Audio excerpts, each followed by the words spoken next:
M Q M نے ماضی میں بھی انتخابات کا بائیکاٹ کیا ہے، لیکن انتخابات بھی ہوئے، لوگ جیت کر بھی آئے، اور پھر وہ چاہے وہ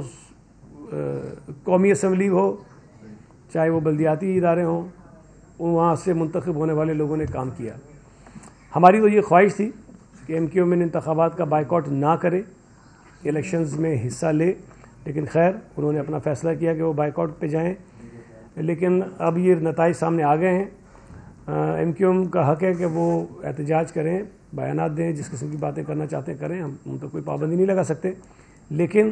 جو لوگ جیت کر آ گئے ہیں وہ انشاءاللہ تعالیٰ اپنی مدت بھی پوری کریں گے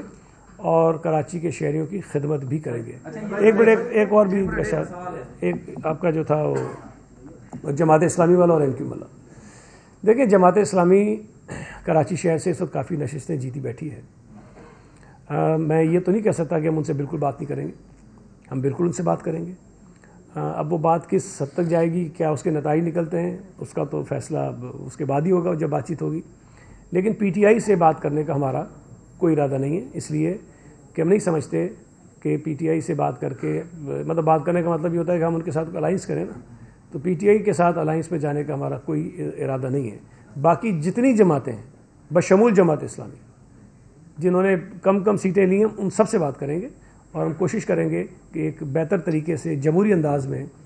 کراچی میں جو کے ایم سی کا میئر منتخب ہو اس کو منتخب کریں۔